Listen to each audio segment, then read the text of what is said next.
Hello, friends. My name is Lee, and I'm one of the pastors here at Church on the Move in Tulsa, Oklahoma, and I'm also one of the leaders of a thing we do here called Brotherhood. You know, Brotherhood is a movement of men trying to become better and stronger at the categories that matter most in a man's life.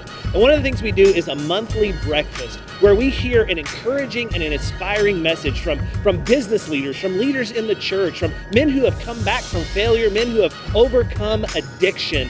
My hope is over the next few moments, as you listen to this message, you will be encouraged and challenged to become the man that God created you to be. Let's jump in.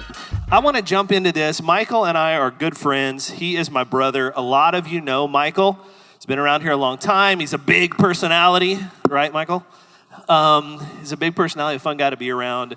And I could say a whole lot about him, but this morning I just want to jump into it because I want to use as much time as we have. Sure. There are a lot of guys in this room that don't know you, Michael. So tell us a little bit about you, your family, your job, that kind of stuff. Sure. So I'm honored to be here. I'm humbled to be here. I have such immense respect for the men in this room. I have my sons here, my best friend and my brother, and it's just an honor to be here, guys. So again, my name is Michael Replogle. I met my wife 20 years ago. I remarried. I met her in 2001. We married in 2002.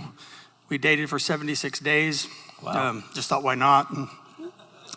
But we started going to Church and Move right away. I'd gone here a few times back in 2001. I'd sneak in the back door and sit in the very, very back row. And if you know today, we sit the front row. And, yes, you do. But it's we've been married about 20 years, coming up in June. And then I have 5 children that I adore. I have 4 sons that are all here. It's all right. Didn't take long. No, it didn't. I could not be more proud of the men that God has blessed me to help raise, and I haven't done always the best job. They know me better than anybody, and they still love me. That's cool. I have a daughter that I adopted when she was 23 months old. She's 34 today. Wow. I have 2 beautiful daughter-in-laws that I absolutely adore, and then God's blessed me with 6 amazing grandkids. I have 3 granddaughters, 3 grandsons. Thank you, Colton Dalton.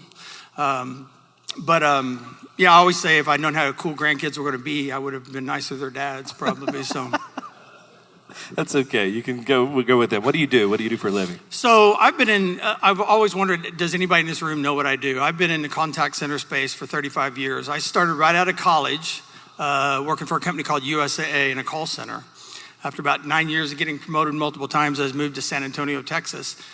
I was called back to start up a brand new company. So 4 guys got together to start a credit card company called Fingerhut that we took public to Metris. We went from about 4 guys to 5,000 in 5 years. And wow. We've gone through an IPO, went public. So I sold my stock in 2000. And then just from then, just started building call centers and running call centers. I've been to 104 countries, I think, and built call centers all across the globe. So, I consult today. So. You've been you're not going to brag about it, but you've been very successful in your career, and you've accomplished a great deal, things that most people would work their whole life or have a dream to accomplish. We'll talk a little bit more about that later, but you also have a few hobbies that I think the guys in this room would love to know. What is it you do for fun? Well, I played soccer growing up. I was not that great of an athlete until I found soccer, and something kicked off with that, and so we have that in common. There's guys in this room that are going to say, that's why you were good at soccer, because you were not that great of an athlete. You don't need to come up to me and say that afterward. You don't know what you're talking about. Go ahead. Well, it worked out. We won state twice in Premier Ball in high school, and then I played at Northeastern, and then actually even got picked up at the old Roughnecks and played a few scrub games with those guys. Yeah. So. But I had to get but my hobby really is hunting. If you know me for more than a minute, I'll hunt anything I can sling an arrow at, and I've been throw a rock at. I've been fortunate to go to Africa a few times, and I love hunting. I love the outdoors, anything outdoor related. I'm not near as good a hunter as my brother, but I love it, and so that's a hobby. And then just my family, really. You like to climb mountains too. I do. So, I do. I'm not really good at it. Definitely afraid of heights, but. Well, you talk about your family. You've had an amazingly successful career. You got some hobbies that I think a lot of guys in here would relate to and enjoy. But let's back up a little bit, because there's not a one of us in this room that hasn't been dramatically shaped by our coming up years, our childhood. In fact, our relationship with our family, and in particular our dad, does a lot to shape who we are, what we believe about ourselves and about the world around us. And I would guess that in a room this size, there are a lot of you that didn't have the best relationship with your dad, had difficult childhoods that you had to overcome some serious things. And Michael, that really has been your story. Tell us a little bit about what your life was like as a kid. Well, just going back, the earliest memory I have, I was talking to my mom about it, and it was about my biological father. I was explaining to her what had happened. I remembered it, and she said, "You can't remember that." I said, "No, I do." I said, "Here, I drew the room, kind of where everything was, where the kitchen was, where I stood." I was 18 months old. It was October of 1965. My dad was screaming at my mom and took a chair and slammed it against the wall at her. It didn't hit her, but it shattered in a million pieces. I can see him more vividly than I can see you right now. And he's wearing blue jeans, no shirt, no shoes, blonde hair, glasses, and he took off running out the door and drove left, and that's the last time we saw him. We immediately moved in with my grandmother and grandfather, and they were amazing people. But I remember I would often sneak down the stairs in my grandparents' house, and we had little plantation blinds, and I would always look through the window, and eventually I built a pallet on the front door thinking when he came home, the door would hit me and I would know he's home, and he never came back. It was about a year later, it seemed like. Probably it would have been in 67. I remember a guy coming in the picture, and ultimately that guy became my dad, and they married in January of 68, January 20th of 68. And then we moved out to the country. That's when I moved from a city boy to a country boy. And it was, I just remember being deathly afraid of him immediately, because there were some things that he said I remember before they got married that scared me. And it was within a year we learned what domestic violence looked like. And there's multiple types of domestic violence. It's not just physical. And there was a lot of physical, but there was a lot of emotional, financial, seclusion, way out in the middle of nowhere in the country. But that was my initial memories of childhood. Growing up in that environment, Michael, what were some of the lies the enemy deposited in you? I mean, we're talking about it in a matter of minutes. For you, it was year after year after year, adolescent years, going into teenage years, going from being a little boy to a young man. Over the course of all that time, and many of you in this room can remember what was going on in your life during those years and what was shaping you, what you were beginning to believe. What were some of the things that you started to believe living in that kind of an environment? Well, as a young man, Mom told me that any guy that got within 3 feet of me, I said, "Is that my dad? Is that my dad?" So I was really longing for a father. In many ways, my adoptive father was amazing, but he was angry, insecure, and I just remember growing up in constant fear. I said this when we did the video, but I learned to take a beating. I mean, you just learn to roll with that. In some ways, maybe it made me tough. I don't know. He gave me a work ethic of a grown man when I was 6, 7 years old. But it was just the shoe was going to fall any time, and he was always angry and very insecure, and that anger would come and get displaced on my older brother and I. Sometimes with my mom, sometimes very bad with my mom. But that just started escalating, and I started always filling in the blanks with something negative about myself. Something negative about myself. I knew that I wasn't, maybe if I worked harder, if I was a little bit smarter, if I was a little bit cuter. Believe it or not, I used to think if I was a little bit taller, maybe he'd like me more. That's why he's my favorite pastor. But Thank you, Michael. I knew there was some reason. I didn't know what it was. No, it's true though, because I was always insecure about my size, and so I just started believing. I fill in the blanks with something negative about myself. I just need to do more, be more, work harder, be a better boy, be more obedient. Just kind of almost anticipate. And in many ways, God brought good things out of that, because I developed a skill unknowingly to be uber conscious about my surroundings and what's going on, and pick up, hidden clues to kind of get ahead of him. Yeah. So we kind of might mitigate the next, episode. So. Yeah. So there comes a time, obviously, in every boy's life. A little thing happened to me last night.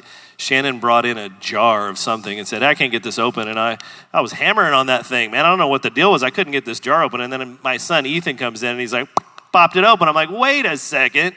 He's not stronger than me, and you're not, by the way.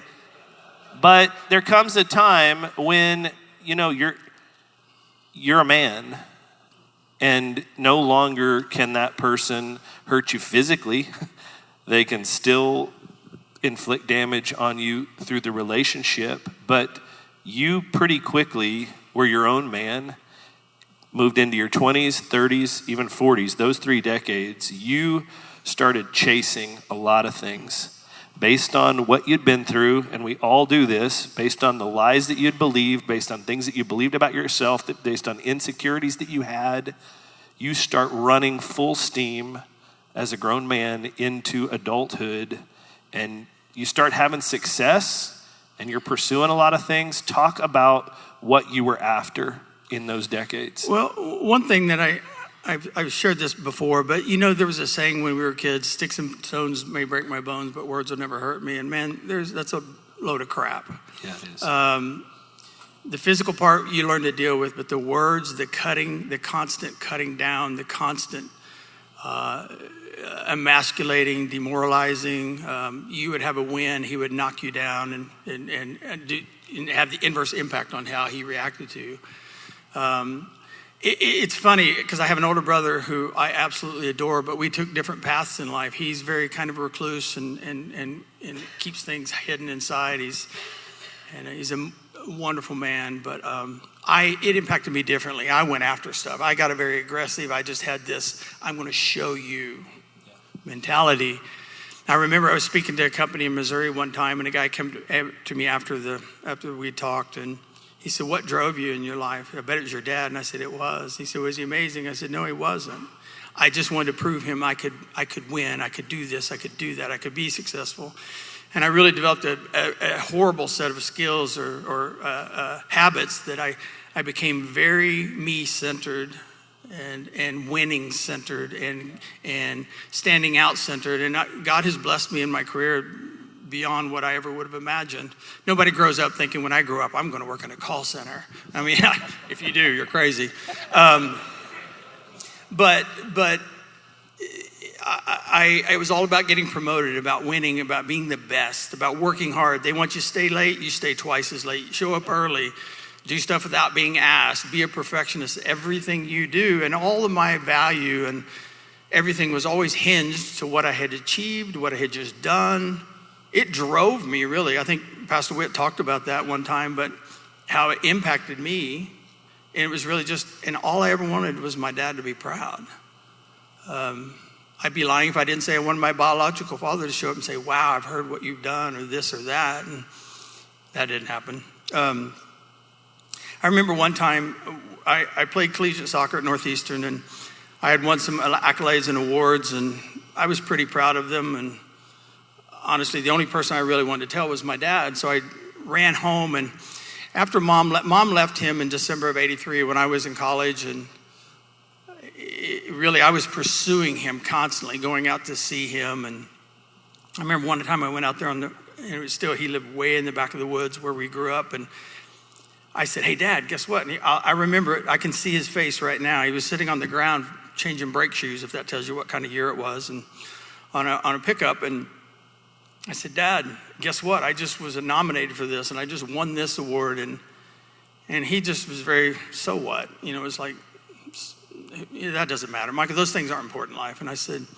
yeah, but I thought you'd be proud. And this hurt. I remember it vividly well because he turned and he looked at me and he said, Michael, I'm not even your real dad. Why don't you go find him? I think it was the first time I ever dropped the F-bomb at my dad, if I'm being honest. How dare you? You're the only man I've ever known. Why? And I end up leaving. And it was just a series of those kind of interactions over the next, forever really, until April 10th, 2010. And we were turkey hunting in Tahlequah, and I was with my brother, and I looked at him. I thought, this is the last time I'm ever going to see your face. I'm not doing this. I'm not going to pursue you. If you want nothing to do with me, it didn't matter what I did. It just got knocked down or just tore me down. That doesn't matter, and you're not all you think you are, and you're not this, and you're not that. And so it just fueled that drive in me, I guess, very unhealthily so. I think you're a really, really, really strong dude in a lot of ways.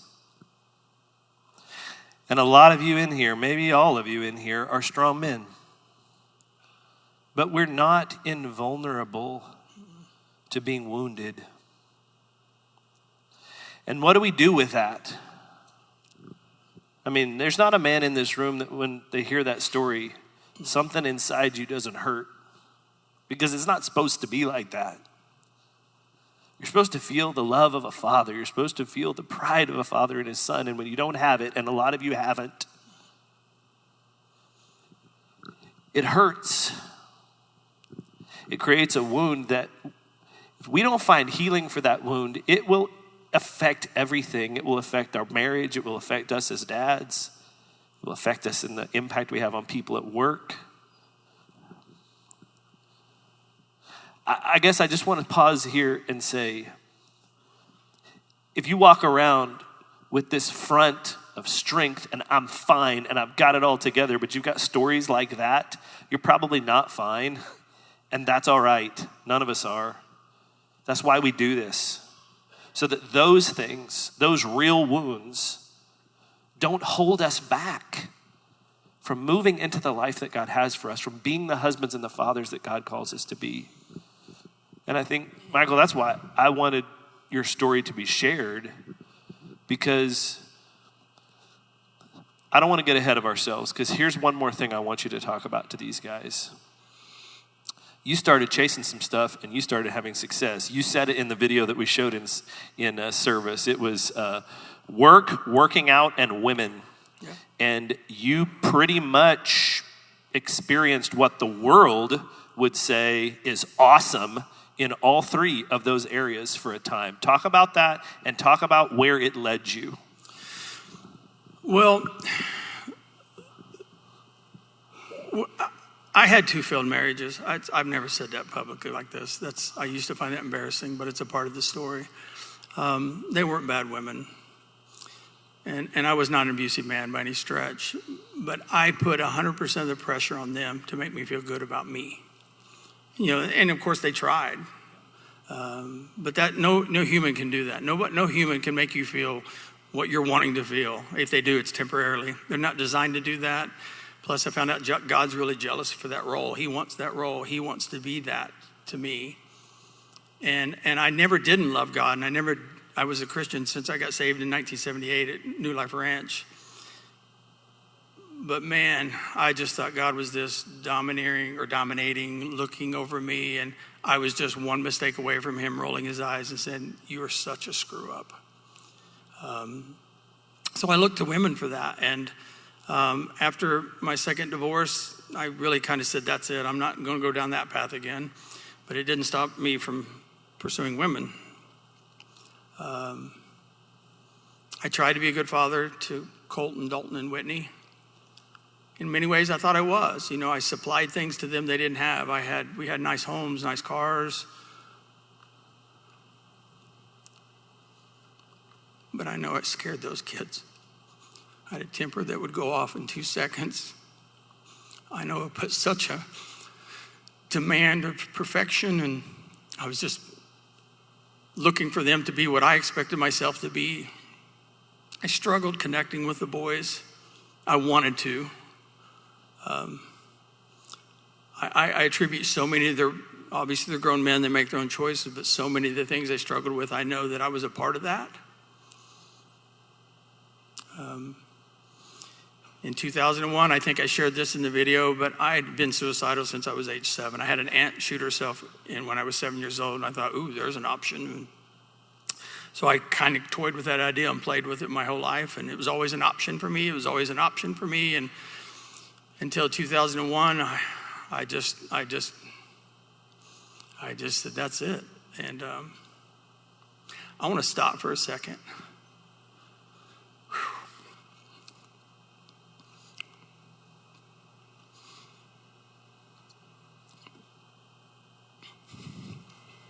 I want to apologize publicly to my boys. I know I hurt them and my daughter. I was so confused. I was listening to lies. I was convinced that you'd be better without me. And I was really just doing the same thing my real dad did. I was just bailing on you, and I'm sorry. I love you guys so much. I'm truly sorry for that. I know it hurt you. I'm going to get off track here. Keep me honest. So It's okay. Go ahead. So, making tons of money, dating and having more than dating relationships with beautiful women, handsome, strong, working out, that was so satisfying that you wanted to kill yourself. You know, that's the irony to it all. When I sold my stock in April of 2000, I'd never seen that kind of money in my life. And I built this home for the kids. I thought that'd make us happy. And man, I've never been more miserable. Yeah. I never was. And I had everything I really, truly wanted. I wanted my kids in my life, and they were living with me full time. And man, I didn't know what to do with it. And it was just all a lie. I had developed, Dr. Neiman, who is so responsible for so many of the reasons I've made the changes I have. It gave me the courage, challenged me, verbally gut punched me a few times.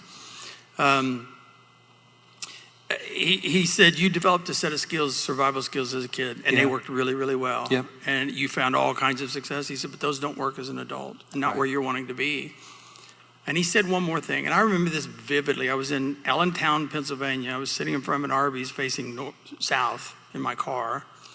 And he said, Michael, it's not enough that you believe in God. Even demons believe in God. He said, you've got to believe God. And that might not mean much to you, but it meant a lot to me, because I don't know that I truly believed what his word said about me, who I was, my identity in him. Yeah. And that set me on a path to start pursuing really, okay, who is my identity in Christ? Intellectually, I knew that, but in my heart, I didn't feel it. So Jesus said this, and maybe you've read this and just thought, Jesus is just trying to get everybody to be good, to do the right things. But he said, what good is it if a man gains the whole world, but loses his soul in that process? And a lot of you, like Michael, you've been chasing some things and you've been getting some things, and you don't feel any better. A lot of you, maybe you feel worse. You're looking for something that you can't find in those things.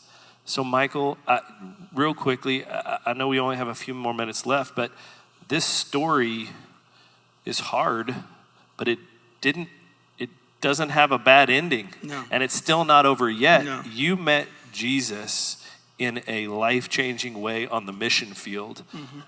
He got a hold of you, woke you up, grabbed a hold of you. What happened that day, and what was the trajectory that changed for you that day?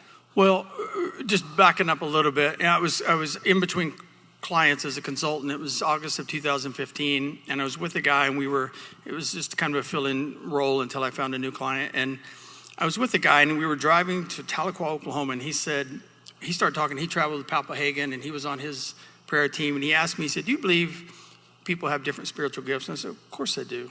He said, I traveled to Papahagan, and mine was praying for the sick and praying for the ill and praying for people. And do you believe in that? And I said, sure, I believe it. He said, do you believe in miracles? And I said, well, I guess. I mean, yeah, I do, but I believe in the lottery, and I've never won it.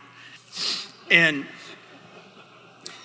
he said, so I did believe in miracles, but I didn't believe that would happen to me, because why would it? Look at all the mess I've made. Look at who I am. And I think one of the biggest sins that men have is self-rejection. And if you struggle with that, I'm going to tell you the only way to repair that is understanding your identity in Christ. And I mean truly understanding that and embracing that. But he said, I'm going to pray for you. You're never going to have a suicidal ideation again. I said, yeah, right. Okay, sure. You want me to pull off the road? And he said, no, I'll just do it tonight. I'm going to pray for you. That was August of 2015. I had never not had a suicidal thought in my head for maybe more than a week. I haven't had a suicidal ideation since August of 2015. Not one. Not one.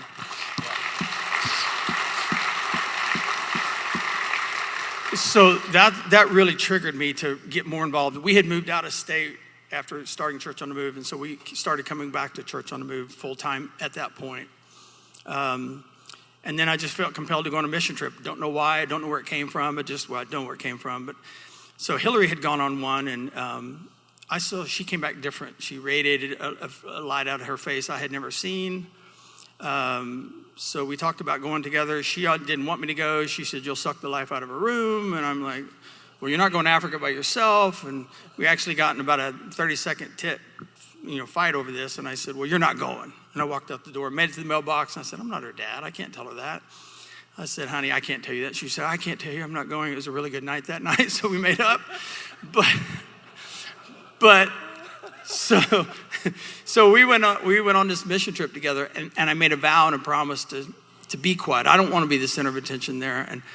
And that's one thing I was really embarrassed. That was a shame thing that kind of pulled me back, because I always felt like I had to be the center of attention. I'm embarrassed how me I was. I could turn anything back to me.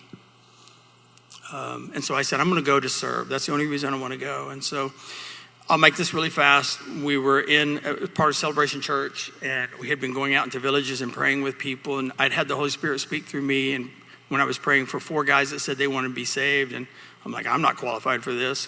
And he said, just say what I say. And it was moving experience. But we're in this basement of Celebration Church where they had a kind of a younger, louder, later type service. And I'm looking down at my wife. Now, Hillary is an amazing woman, but she had fought some past demons herself.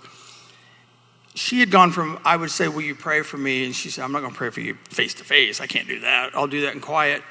To, if Pastor Witt asked her tomorrow, and don't do this, please, but if he asked her to walk up and lead prayer for the service, she would do it. And that's Jesus in her life. And I saw it manifest changes in her. And I looked down and I could see her down there. And it was a praise and worship song.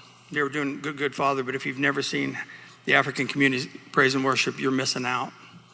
And I was glazing at my wife, thinking it's so beautiful. And she had her hands in the air, and tears were flowing down her face. And all these young African ladies were just looking at her and emulating her. It was the most beautiful thing I'd ever seen.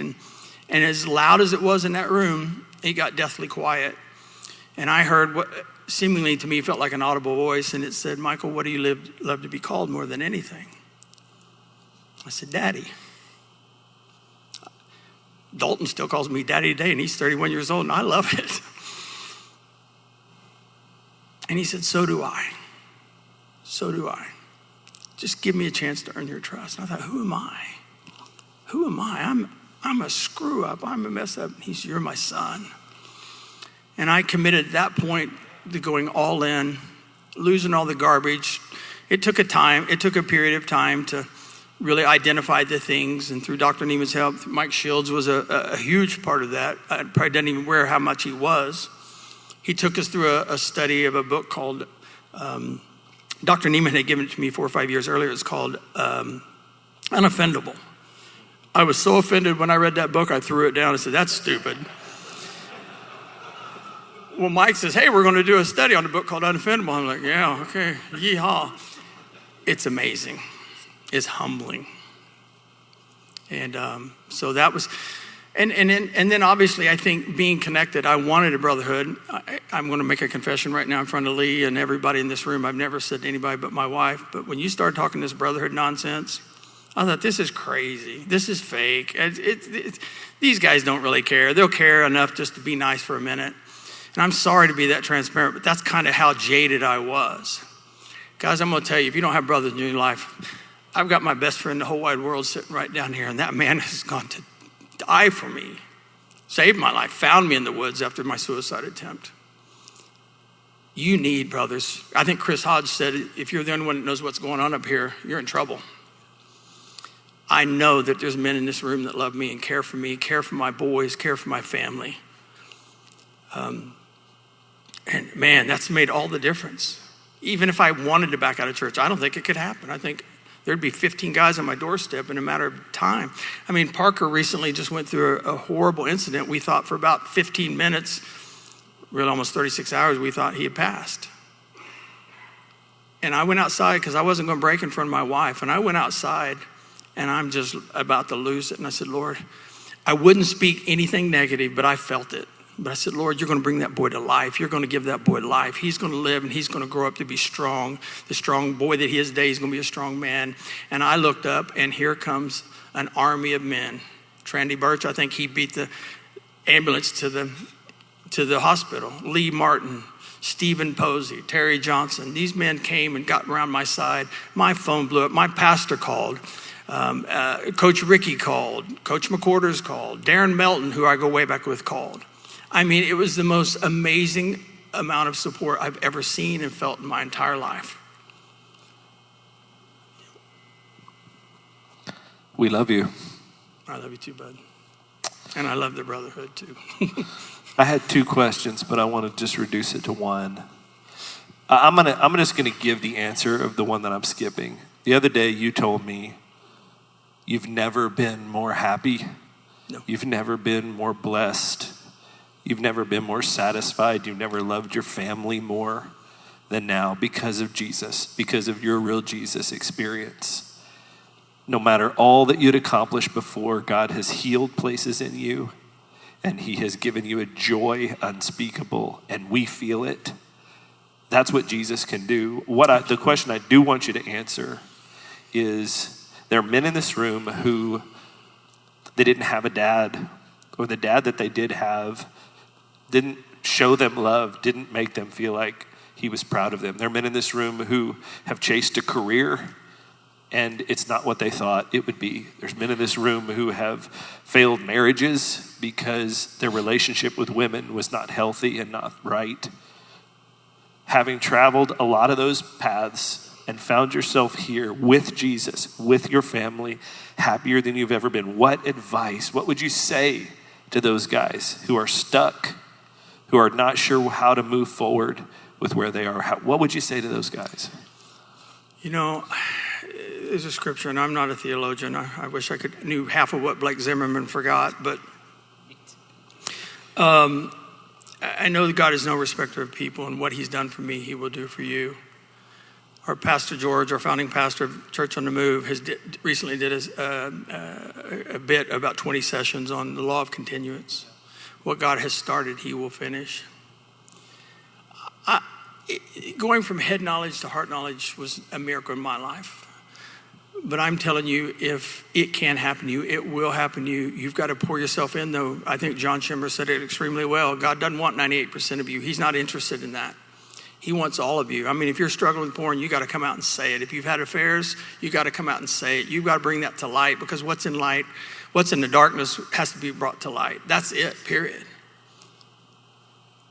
If you will go all in, surround yourself with men that love you and care about you. They don't care about how much money you make or what you've done or what you look like.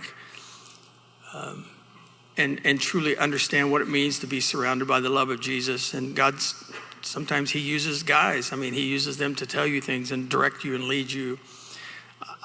I think one of the best things that ever happened in COVID was, I've always loved Pastor Witt. I've watched him grow up from a young man, but that scared the crap out of me back in the day, but largely because he's really tall. But after COVID, I don't know what happened, but I have never been more excited to come to church and hear the word of God in my entire life.